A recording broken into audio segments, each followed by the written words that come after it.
আসসালামু আলাইকুম রাহমাতুল্লাহ। এইচএসসি 25 ব্যাচ তোমাদের ভিতরে অনেকেরই একটা কনফিউশন দেখা যায় যে ভাইয়া ঢাকা বিশ্ববিদ্যালয়ের জন্য আমি কোন কোন বইগুলোর দিকে ফোকাস করব। অর্থাৎ আমাকে কোন বইগুলো দেখে যাওয়া উচিত এবং যেগুলা থেকে পড়লে আমি ঢাকা বিশ্ববিদ্যালয়ে একটা সিকিউর পজিশন করতে পারবো।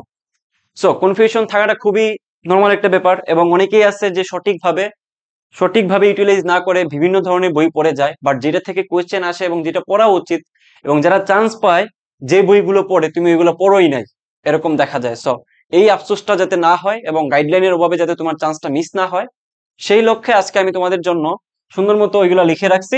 তুমি একটু ধৈর্য ধরে দেখো, আই গেস আজকের ভিডিও দেখার পরে তোমার বই নিয়ে আর কোনো কনফিউশন হবে না, আমি সবগুলা জিনিসই লিখে রাখছি।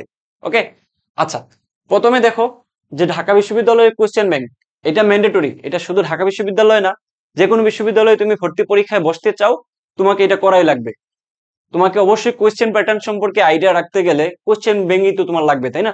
তুমি সব বিশ্ববিদ্যালয়ে কোয়েশ্চেন ব্যাংক দেখা গেলে তুমি পার্টিকুলারলি ঢাকা বিশ্ববিদ্যালয়ে ভালো করতে পারবা না। দ্যাটস ওয়াই তোমার ঢাকা বিশ্ববিদ্যালয়ের কোয়েশ্চেন ব্যাংকের উপরে তোমার 100% একটা আয়ত্ত থাকা লাগবে বলে আমি বিশ্বাস করি। তা না হলে তোমার পক্ষে কোনোভাবেই চান্স নিশ্চিত করা অনেকটাই ইম্পসিবল ধরা যায়। এটা কখনোই হয় না যে ঢাকা বিশ্ববিদ্যালয়ে চান্স পাইছে কিন্তু এই কোশ্চেন ব্যাংকটা সে ভালো মতো করে যায় নাই। সো বুঝতেই পারতেছো গুরুত্বটুকু কতটুকু এখানে। ওকে, এরপরে দেখো কি আছে, টেক্সট বই। টেক্সট বইগুলো আসলে কেন লাগবে এটা আমি একটু পরেই দেখাবো, বাট কোন টেক্সট বইগুলো আমার লাগবে তো একটু খেয়াল করো। ফিজিক্সের জন্য এখানে কোনো কথাই নাই, ফিজিক্সের জন্য কোনো কথাই নাই, সেটা হলো ইসাক স্যারের বই। ইসাক স্যারের বই, কারণ কি ইসাক স্যারের বইয়ের সারাংশ টাইপের একটা ফিচার্স থাকে। অর্থাৎ প্রত্যেকটা অধ্যায়ের শেষে ওইখানে পুরা অধ্যায়ের উপরে যত ইম্পর্টেন্ট ওয়ার্ড আছে, ইম্পর্টেন্ট যত তথ্য আছে, ইম্পর্টেন্ট যত ফর্মুলা আছে, ইম্পর্টেন্ট যত ডাটা আছে, সবগুলা জিনিস সাজানো থাকে। এবং ট্রাস্ট মি, ওইখান থেকে সরাসরি বিশ্ববিদ্যালয়ে, বিশেষ করে ঢাকা বিশ্ববিদ্যালয়ে ইসাক স্যারের বই থেকে কমন পাওয়া যায়। সো তুমি কেন এটা পড়বা না? এরপরে দেখো কেমিস্ট্রির জন্য এটা সারা জীবনই হাজারি স্যার, এখান থেকে আসলে পার পাওয়ার কিছু নাই। হাজারি স্যার ছাড়া তুমি আসলে কেমিস্ট্রিতে পার পাবা না। ঠিক আছে, বোর্ডে কি হইলো, দেখো হাজারি স্যার, এটা ছাড়া তুমি পার পাবাই না। সো হাজারি স্যার তোমাকে পড়তেই হবে, বুঝা গেছে? এরপরে দেখো ম্যাথ। ম্যাথ হচ্ছে তোমার কেতাব স্যার।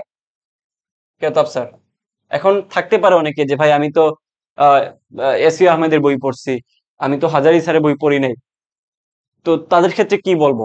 তাদের ক্ষেত্রে তোমরা যে বইটা পড়ছো ওইটাই পড়বা, নতুন করে কোনো বই এই মুহূর্তে আমি দেখতে বলবো না। বাট হ্যাঁ, সহায়ক হিসেবে তুমি বইটা একটু উল্টায় পাল্টায় দেখতে পারো। কারণ কি, তুমি যেই বই হাতে নিবা, প্রায় যে কোনো বইয়ে প্রায় 90% কভার করা থাকে। যে কোনো বইয়ে প্রায় 90% কভার করা থাকে, বাকি 10% এক্সট্রা থাকে। তো তুমি যদি অন্য কোনো বই পড়ে থাকো, লাইক তপন স্যার পড়লে তুমি ডেফিনেটলি 90% টপিক তোমার ক্লিয়ার থাকার কথা। দেন বাকি 10% তুমি ইসাকসের বই থেকে পড়ে নিবা। এটাই তো, তুমি এমন না যে নতুন বই নিছো মানে সবকিছু নতুন পড়বা, ব্যাপারটা তো এমন না। তো যেগুলা থেকে কমন আসে তুমি এগুলো কেন বাদ দিবা বলো তো? সবাই যেখান থেকে পড়ে যাবে পারবে, তুমি কেন ওইটা মিস করে পরীক্ষার হলে তুমি এমসিকিউটাতে কম মার্ক পাওয়া বলো? তাহলে তো তুমি পিছায় যাবা, তুমি চান্স পাওয়াটা অনেকটা কঠিন হয়ে যাবে, তাই না? এরপর দেখো উদ্ভাসের কোয়েশ্চেন ব্যাংক, তারপর হচ্ছে প্র্যাকটিস বুক। এখন না ভাইয়া আমাকে একটু বলে দেন যে কিভাবে আমি জিনিসগুলা ইউটিলাইজ করব। এটা তো বই দেখালাম, তাই না?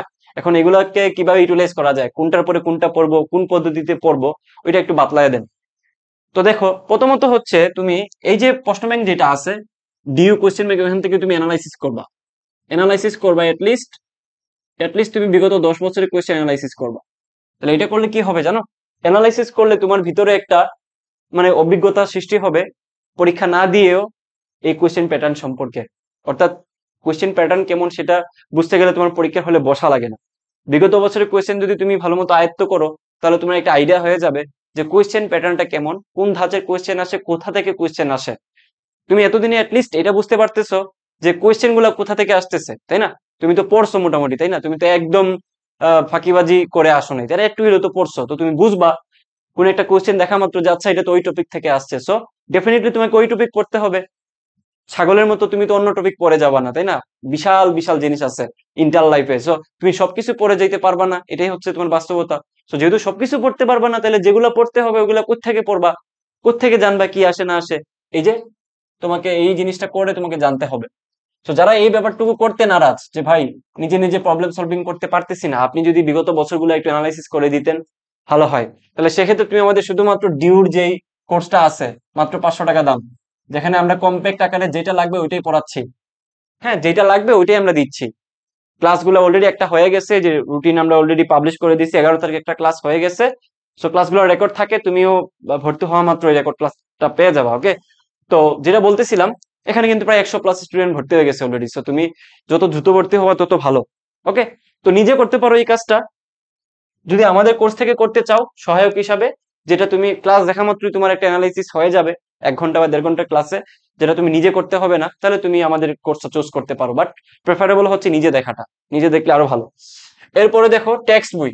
তুমি যখন অ্যানালাইসিস করলা, করার পরে যেই টপিকগুলো তুমি এখান থেকে ফাইন্ড আউট করবা, লাইক মনে করো যে তুমি নিউটনিয়ান বলবিদ্যা থেকে লিফটের ম্যাথ আসছে, তো লিফটের ম্যাথটা অবশ্যই ইম্পর্টেন্ট, তাই না?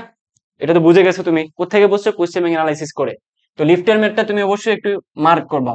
মার্ক করে তুমি লিফট সংক্রান্ত যত বেসিক আছে তুমি ওই টেক্সট বই থেকে পড়বা। টেক্সট বই থেকে পড়ো, কিংবা তুমি ভিডিও দেখো ইউটিউবে, যা করো করো, বাট তোমাকে এই বেসিকটুকু ক্লিয়ার করে নিতেই হবে, যেগুলো তুমি এই বই থেকে পাইছো। এটা তোমাকে মাস্ট বি করা লাগবে, তাইলে তুমি একটা স্ট্রং জোনে যাবা।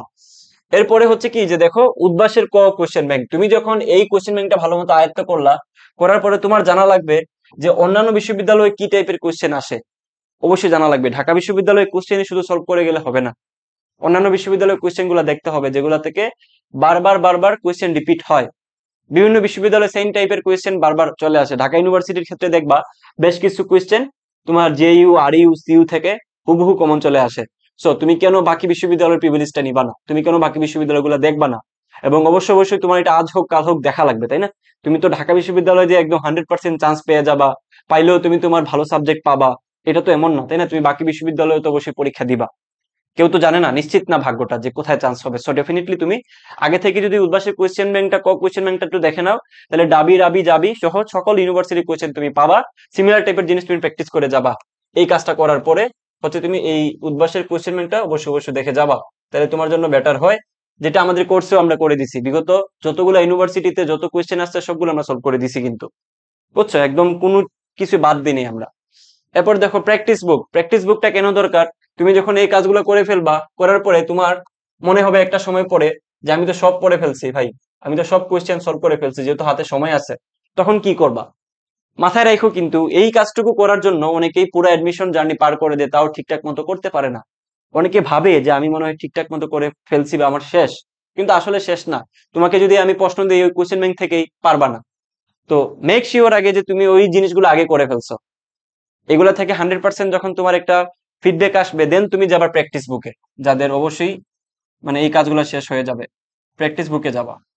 তো প্র্যাকটিস বুকে যাওয়ার পরে কি হবে? প্র্যাকটিস পরে বুকে যাওয়ার পরে তুমি সেম টাইপের জিনিস আবার প্র্যাকটিস করে ফেললা, আবার প্র্যাকটিস করে ফেললা, তাহলে কি হবে? একটা ওভারঅল প্রিপারেশন তোমার হয়ে যাবে এখানেই। সো প্র্যাকটিস করলে তোমার ওই যে আগে যা শিখছো ওগুলো অ্যাপ্লিকেশনটা হবে, আর একটু তোমার অ্যাডভান্স লেভেলের কোশ্চেন তুমি সলভ করতে পারবা। এবং অনেক ক্ষেত্রেই দেখা যায় প্র্যাকটিস বুক থেকে কিছু থিওরি বা কিছু টাইপের প্রবলেম সরাসরি চলে আসে।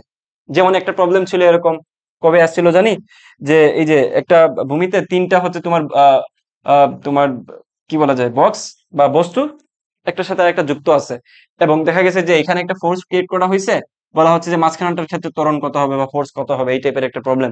সো এটা কিন্তু প্র্যাকটিস বুকে তুমি দেখবা আছে, উদ্ভাসের প্র্যাকটিস বুকে একটু খুঁজলেই পাবা। সো তুমি একটু যদি, তবে হ্যাঁ আমি বললাম কি এখান থেকেই তোমার 90% আসবে। তো 90% রাইখা তুমি যদি 10%-এর জন্য সারাদিন পড়ে থাকো, তাহলে তো বোকামি হবে। এই বোকামিটা করা যাবে না। এরকম অনেক বোকা আছে, মেধাবী থাকা সত্ত্বেও জাস্ট বোকামির জন্য চান্স পায় নাই। সো বোকামিটা করা যাবে না। সো যারা আমাদের কোর্সটাতে ভর্তি হইতে চাচ্ছ, যেগুলো আমরা এই সবগুলা জিনিস আমরা কোর্সে করে দিছি, সো যদি কোর্সে থাকো তোমাকে আলাদা করে এই সবগুলা জিনিস পড়া লাগবে না।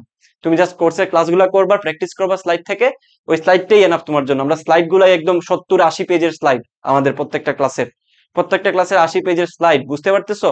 এই স্লাইডে আমরা দুনিয়ার যা আছে সবকিছু তুলে দিছি, যতগুলা বিশ্ববিদ্যালয় আছে, যত জায়গায় যত শর্টকাট যত প্রবলেম আছে সবগুলা দিয়ে দিচ্ছি। সো তুমি কেন আরেকটা করে ক্লাস করা লাগবে? একটাতেই তোমার সব কভার হয়ে যাবে। সো তুমি কোর্সে ভর্তি হলে 500 টাকা দিয়ে তুমি ভর্তি হতে পারো, যেটা তোমার হাত খরচও না, জাস্ট অল্প কিছু টাকা। সো তুমি অল্প কিছু টাকা দিয়ে তোমার ইনভেস্টমেন্ট যদি করো, তাহলে এটা তোমার লাইফ টাইম ইনভেস্টমেন্ট বলে আমি মনে করতেছি। তো যারা ভর্তি হইতে চাও তারা ডেসক্রিপশনে দেওয়া লিঙ্কে যোগাযোগ করো, এবং কমেন্ট বক্সে দেওয়া যেই নাম্বার আছে ওইটাতে তুমি মেসেজ দাও হোয়াটসঅ্যাপ নাম্বারে, তাহলে আমার টিম তোমাকে ভর্তি করে নিবে। সো আজকে এই পর্যন্ত ছিল। সবাই সুস্থ থাকবে, ভালো থাকবা। আরো কিছু যদি আমার কাছ থেকে জানার থাকে অবশ্যই কমেন্ট করে জানাবা। আল্লাহ হাফেজ।